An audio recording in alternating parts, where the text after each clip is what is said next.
Bonsoir, Bandego Nangai. Bonsoir, Anabino. On va prendre juste quelques minutes. Tout solo là.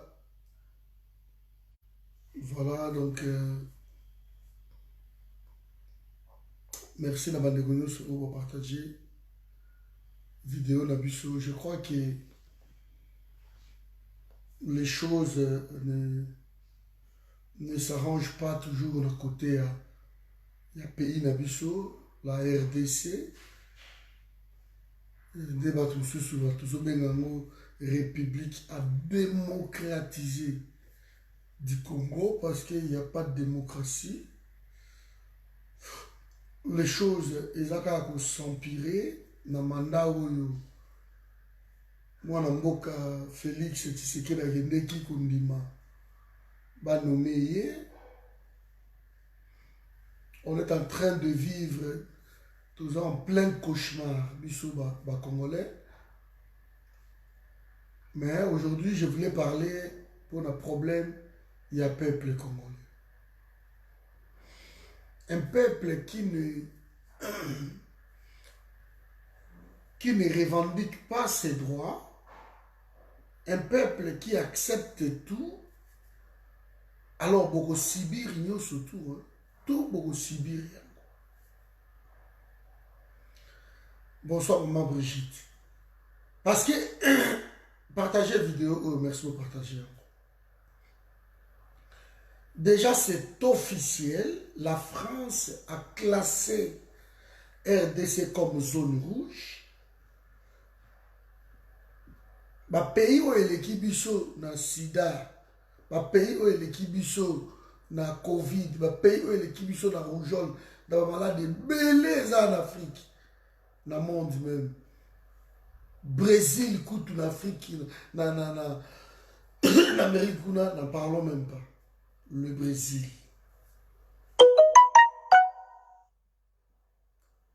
Alors, le pays où on a surtout en Asie, le Brésil, la Chine, le pays où on a surtout Covid des alliés, en Amérique latine, Covid des alliés. Mais ici, chez nous, on est en train de punir le pays par sa gestion. Il y a Covid. La RDC, ils ont leur rusé, la rusée du monde, à cause il y a pouvoir moko faible. Quand on a leur nous, faible. Celui qui est en tête du pays, faible qu'il est, alors tout le monde va peser ce genre des hommes que le monde entier ne comprend même rien du tout, ce qui se passe. Un pays qui vous agresse, qui vous détruit, qui vous tue. Et ces pays-là, vous ouvrez les grandes portes pour que ces pays-là rentrent officiellement et pillent les richesses de la RDC. Les gens qui se trompent, qui se disent que Bissot Olimbi, Félix Cité, mais Batouana Kanana Ishaël, Bazako s'est trompé. Nous ne pouvons pas aimer un individu plus que le pays. Partagez la vidéo. Merci. Nous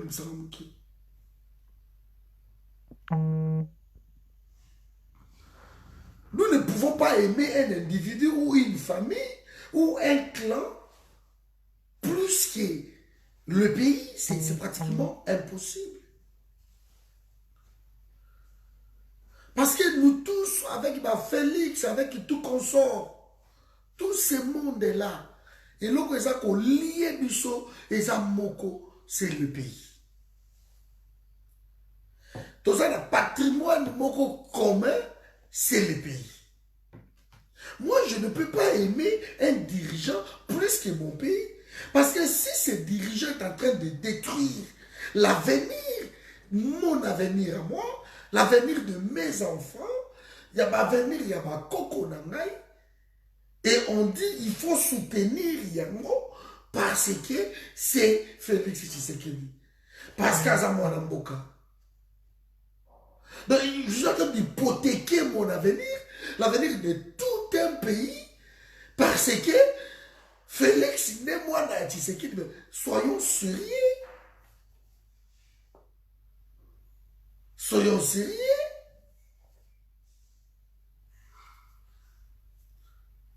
Je ne peux pas accepter que tu es là pour aider le pays, mais toi, tu es là pour détruire le pays. Et je dois te soutenir à tout prix. Donc, toute décision que tu vas prendre, moi, je dois la soutenir. Moi, je dois trouver les prétextes derrière cette décision. Je dois même te trouver des raisons. Que voilà, parce que. C'est pas possible. Un président, Mokili Mobimbeza, qu'on utilisé comme un gamin. Ayaki loenge dans l'Union africaine. Bon, on va payer, on va calmer. Va payer, on va calmer Félix. Bon, on lui a dit, ça c'est les infos vraies. Nous cherchons à nous affranchir. Dans l'Europe, dans les pays, voilà, yo yé, on nous zongi sabiso, na kati kuna na bakor na yo, ya buzo. Il ne sait plus aller dans d'autres pays. Parce qu'ils ont compris que c'est un pantin qui est utilisé par tout le monde comme ça. Comme ça. Il fait des accords pour détruire le pays. L'homme pense qu'à lui. Maintenant qu'ils ont pensé à ça, la désir de il fait des accords pour détruire le pays. D'accord, il faut porter, parce que l'accord,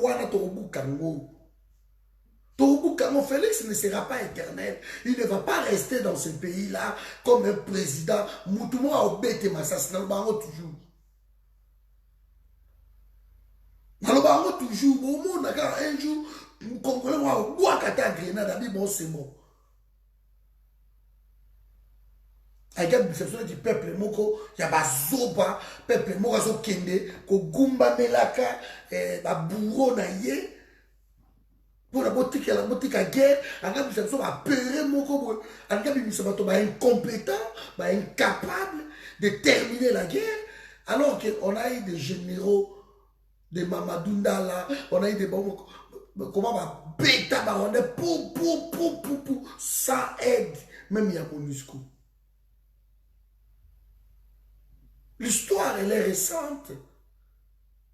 On a eu des Bouza Mabé pour là. Tant qu'on a un silence total dans l'Est, on a eu des gens comme ça. Un pays qui n'a rien, parmi des pays qui nous entourent, ce sont des pays qui profitent. Voilà. Et ces gens-là vont rentrer chez nous, piller les richesses. Et le pire encore, nous allons perdre 4 milliards de dollars dans le 4 milliards. Presque le budget à pays, donc on perd Yango. Et dans la zone au Rwanda, à exploiter. Personne n'ira contrôler là-bas et que ça la protéger par des militaires rwandais. Côté de notre côté, pareil, et que ça la protéger par des Ougandais, par des militaires ougandais. Donc, la RDC va contrôler la richesse au Rwanda de Bimisate. Mais ce qu'il y a à côté officiellement, ça passe par le Parlement. Et pour calmer les députés, on les apporte des jeeps. On les apporte des jeeps. On va monter déjà à part à 52 000 dollars. Jeep, c'est bon. Et de l'autre côté, les accords contre nature, ils ont signé.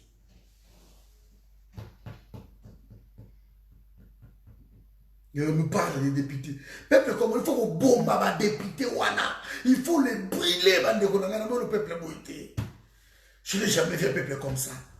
Aucun accord, il y a Baja wana et pas ça sans le Parlement. Donc le Parlement là est tellement corrompu. Accord surtout, aux autres la souveraineté à pays, ça passe par le Parlement. Président, vous décidez, il y a à quel conseil, jamais, jamais et jamais. Ça passe toujours par le Parlement. Toujours. Un dictateur qui est né, beaucoup ici est dictateur, et il va, il signe des contrats bidons. Donc le Rwanda va entrer, parce qu'on a libre circulation. Maintenant, ils vont sortir des histoires comme ça. Parce que dans le but, tout va être traité là-bas, tout va se passer là-bas, et voilà, on perd de l'argent. Et ces pays-là, le pire, c'est que la pluie ne passe pas, c'est qu'ils ne reconnaissent même pas les Congolais, mais se servir d'abord pour les Congolais. Ces pays-là ne reconnaissent absolument rien. Ils ont nié même, ils ont dénigré même Bissot. Ils ont dénigré les Bissot. Et qui a fait ça? Le fils d'un opposant historique. Le vrai cauchemar. Il y a RDC, il y a Félix Tshisekedi. Et nous, bosenga biso te to linga Félix, to linga yete, parce que ça ko hypothéquer avenir, il y a peuple congolais.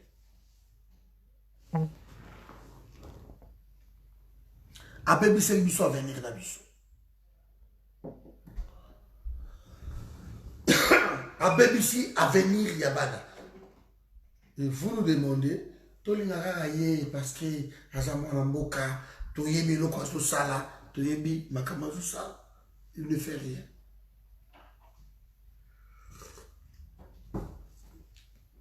Il ne fait rien du tout. Voilà ce que je voulais vous parler par rapport à les lois. Les lois oyo. La minute de toujours le boyo. Les Congolais au Baza, la Belgique. Vous risquez, ou ça peut-être dans l'Union européenne aussi, vous risquez de ne plus aller au Congo. Parce qu'ils ont senti que le pays est tellement faible. La France vient de classer la RDC comme pays à zone rouge.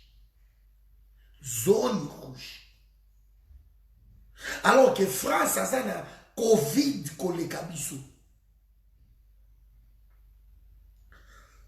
France a la Covid collé ka RDC.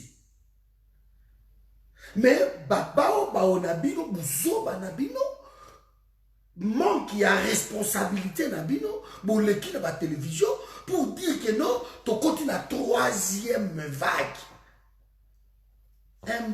D'abord l'autorité buzo babouité au bana Congo, il ne mérite même pas le respect. Troisième vague, il y a Nini. La RDC ne totalise même pas 100 000 cas. Même pas. La Côte d'Ivoire nous dépasse. Le nombre de Côte d'Ivoire est dépassé. Le pays belé en Afrique est dépassé dans le nombre d'années.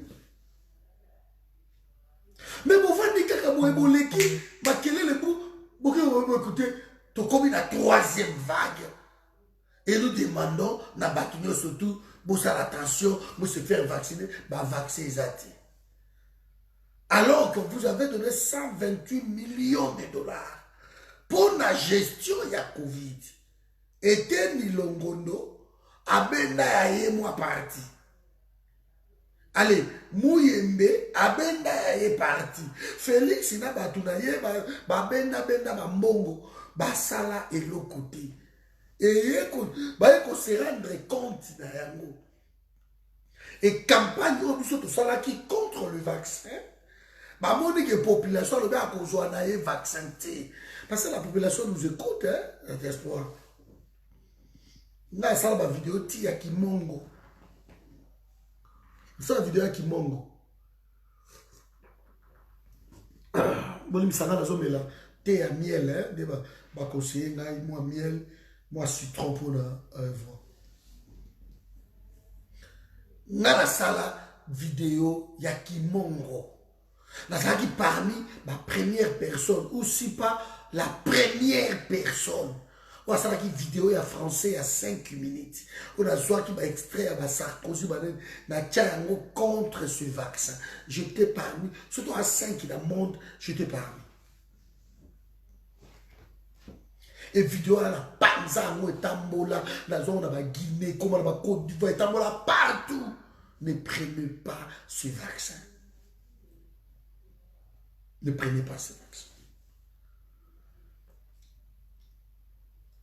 23 ans, 53 ans, 61 ans, Badatuana. Jusqu'aujourd'hui, tozana no kutaila na nukino, bato obandela babuma biso, bango batinde la biso vaccin. Bokre ba vaccin moko na ba Covax, banani tu Union européenne a boyango. Alobi ba vaccin wana biso tozana ngo besoin. Oyo nyoso akendeki ko se faire vacciner. Puis ils ont homologué à Wate, Botika, Boya, à Wate. Mais pourquoi ils ont menacé comme ça, Boya, et pas la Bangote? Et pourquoi ça vous choque? Parce que vous ne travaillez pas pour les pays. Voilà pourquoi ils vont céder dans ma bouson à vaccin. Si l'Union européenne a beau vaccin na bino, au Pessikuna, en Afrique, en RDC, tout partout. Maintenant,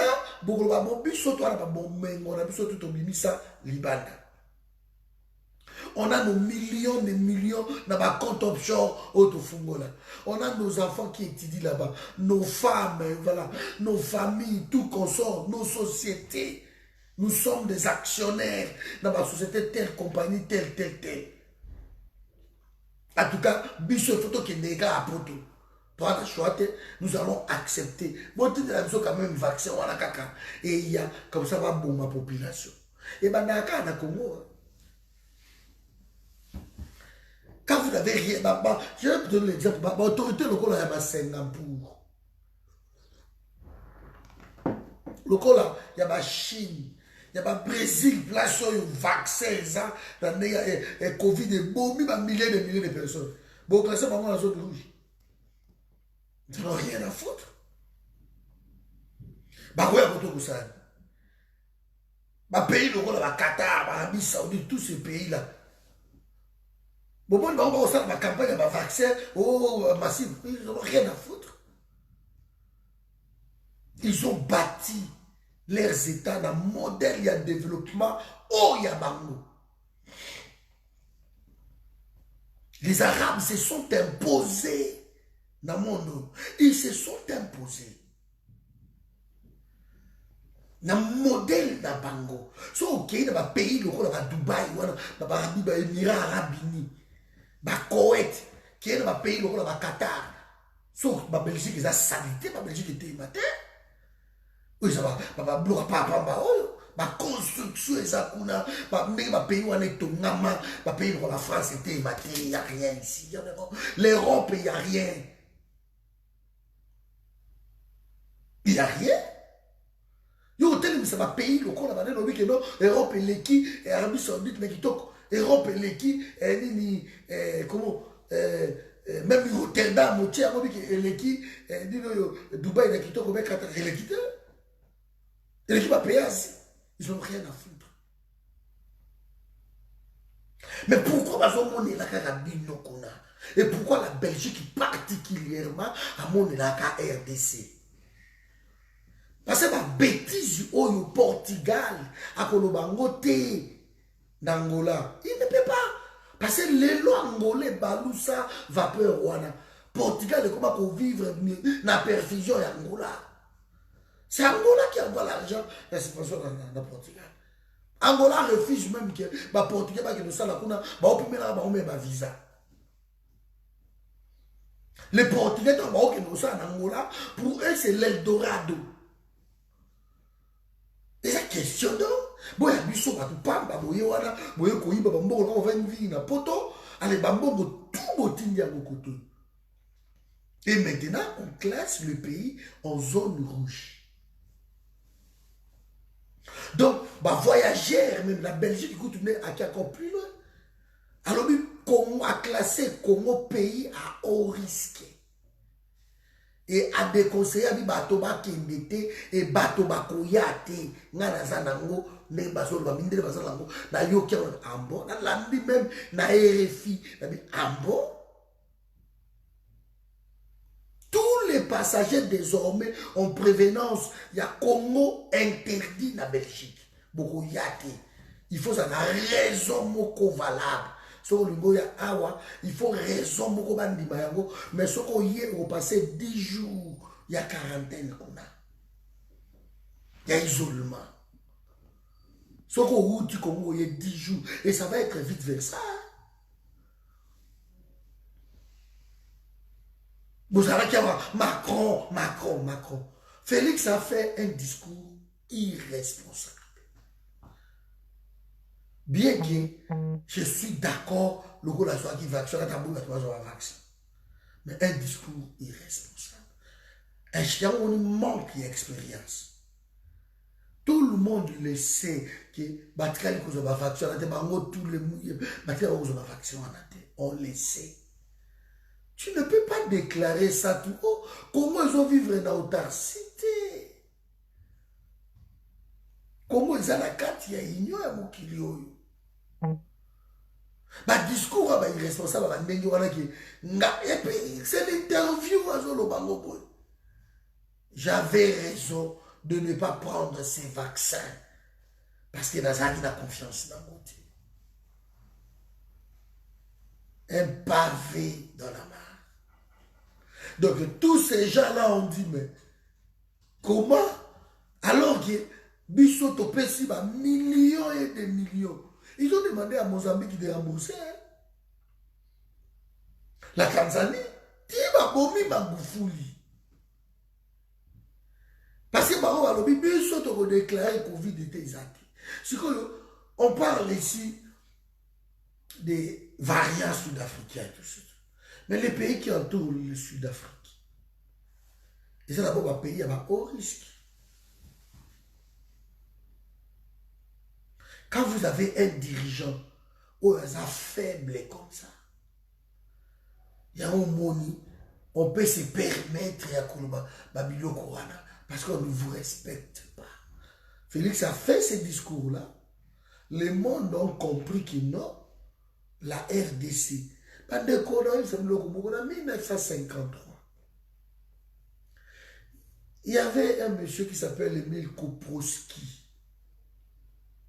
Il a introduit le sida à la Congo.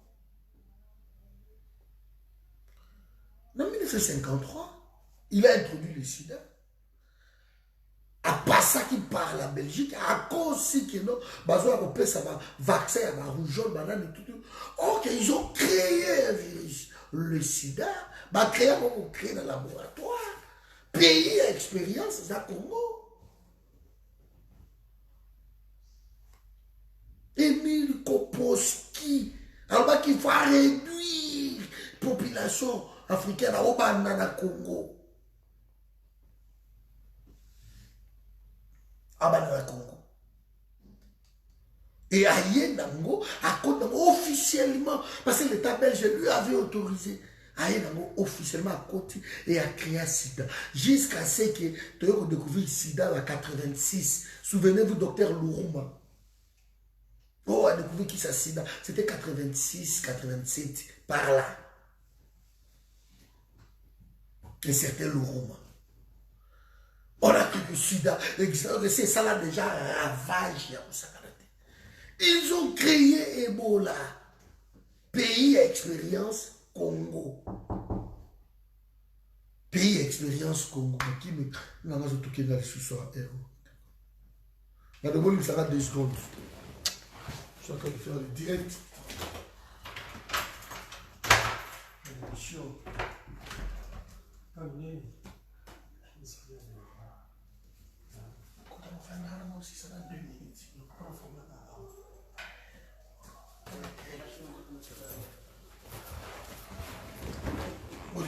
Ils ont créé le sida. Baye nango, appelle Sika na Congo. Deuxième pays. Baye va créer toujours na Congo.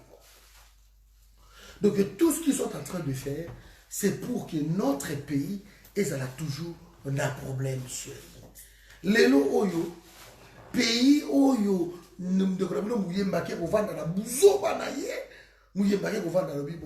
écoutez, Bissot se porter garant pour la vaccin. Une bêtise. Tolé en Afrique. Tolé en Afrique. Donc vous avez des autorités faibles comme ça. Bazo baba Félix wala donc baba tu n'as que Congolais mo bêter massas. Je vous l'ai dit. Qu'il continue de regarder pour la gauche un Congolais au bêter massas. Et aujourd'hui, c'est le peuple à l'intérieur qui vont souffrir. Parce que soit les diasporas qui sont Congo, Moboulou va classer sur zone rouge. Est-ce que nous l'équipe France na Italie, prenons le cas de l'Italie. Covid de Bomi en Italie. Pourquoi on classer sur la zone rouge? Officiellement, et la Belgique qui interdit. Maintenant, où est-ce que beaucoup de sous. Bato va préparer ma biloko na bango makambutu pour pas qu'il y ait des Congo et comme il y a un problème sous. Parce que Félix la bao na e bilobe là, il y a président République accueilli na soirée na vaccin wana té. On a dit mbonga Bill Gates pourquoi?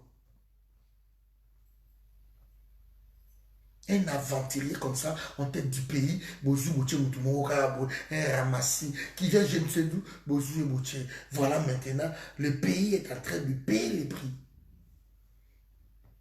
Mbongo zate, et le moko zate, on ne paye rien, on ne respecte rien.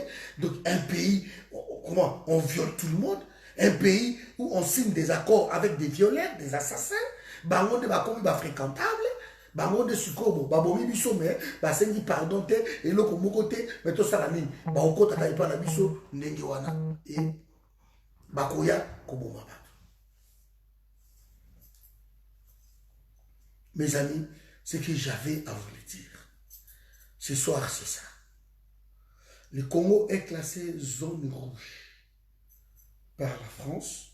Camarades, cher Emmanuel, cher Macron, un gamin comme ça, vous avez tiré la tête à pays.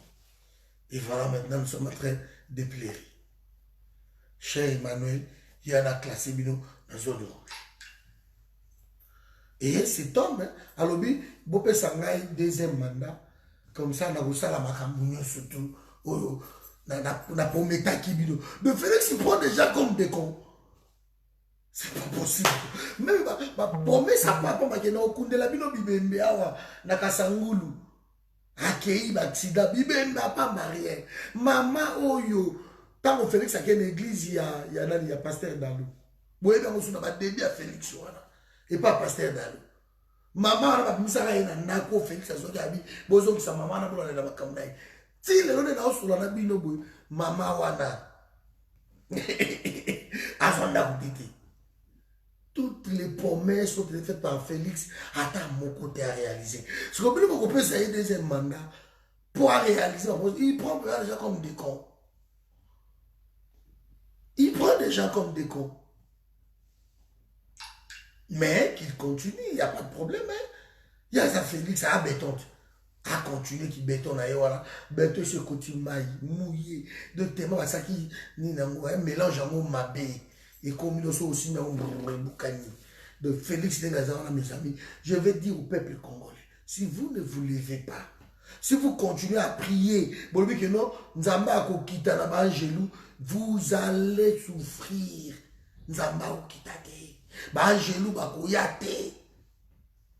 C'est à vous de vous lever, à dire stop, parce que Félix Nengazana, Moussa, Bino, vous a souverain primaire. Arrêtez de croire que non. Mokotambo katala biso likambo nde na yini la joana. Bakota ela bino likambo te. Depuis que maman Olive ata ela bino. Ti le no Olive ata ela bino likambo ngoko te. Le no comme Félix Nyakeru bata ela bino makambo. Bakota ela bino te tim ko bokufa. Tim ko bokufa. C'est l'affaire notre tim de lo yangokuno yoki. Ma tim de lo yangokuna.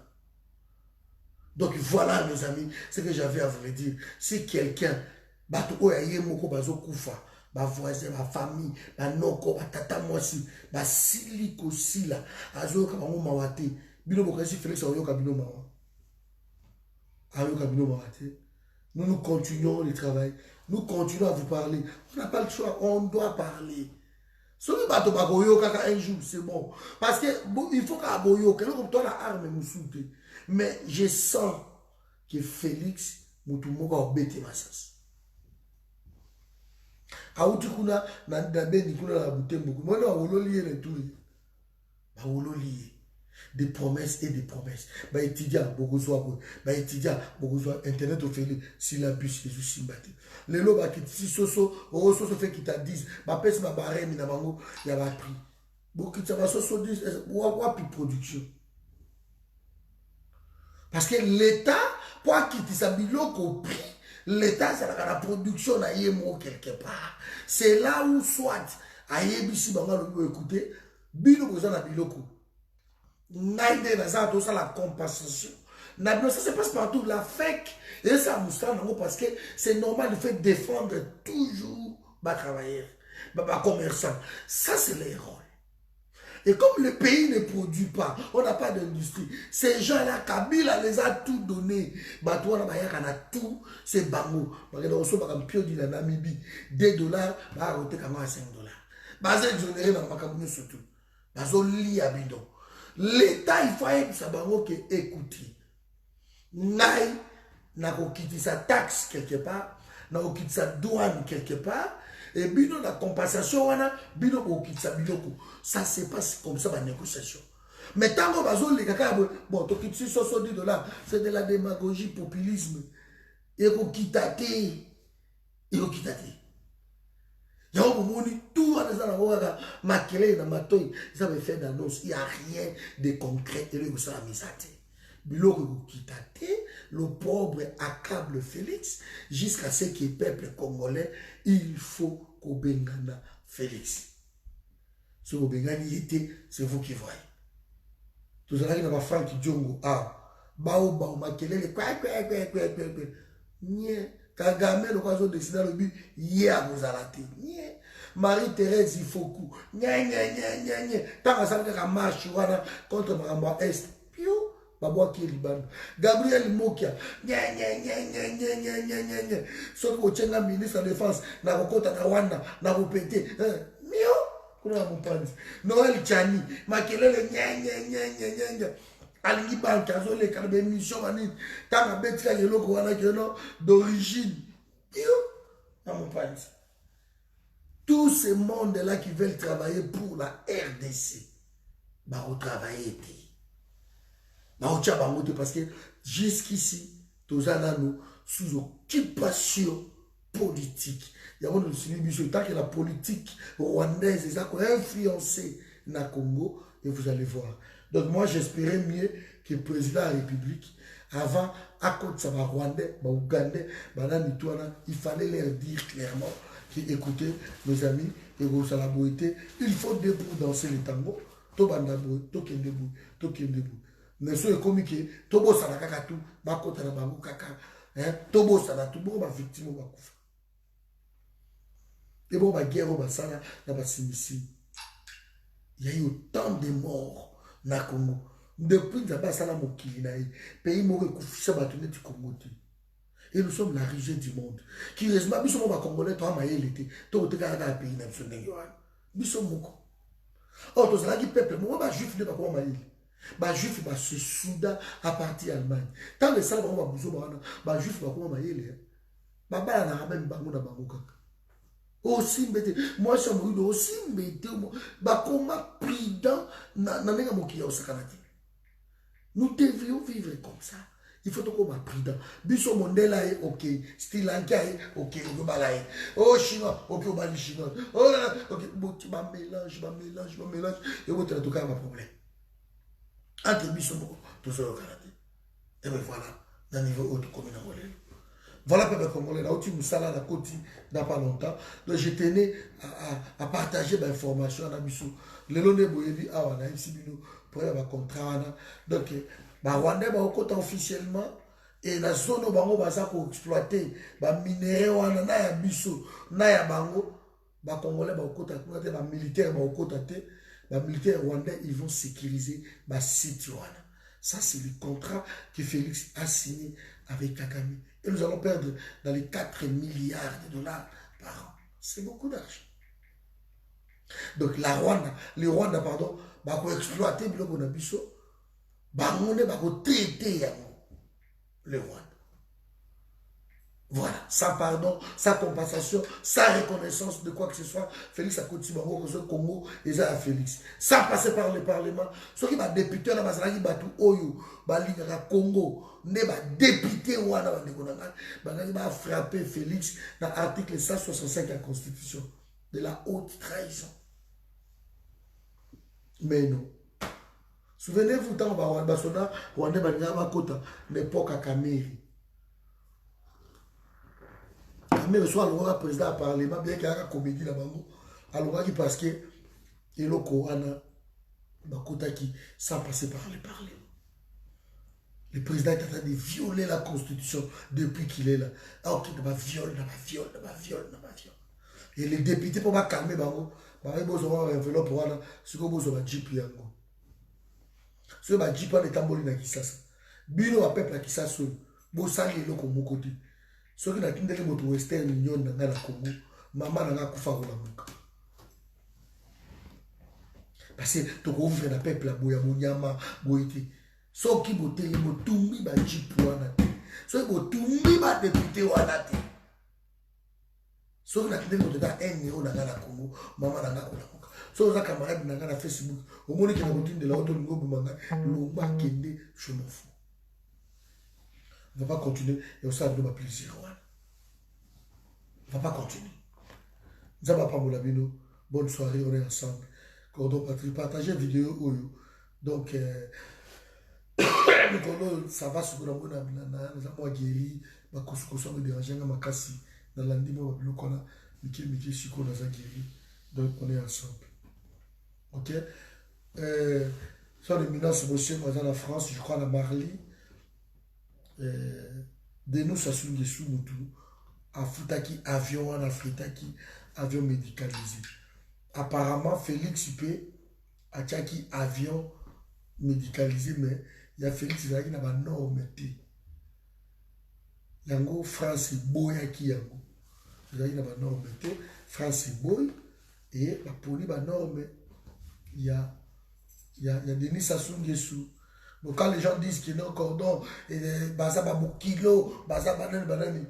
c'est pas mon problème. Moi je ne fais que couper sa bino information.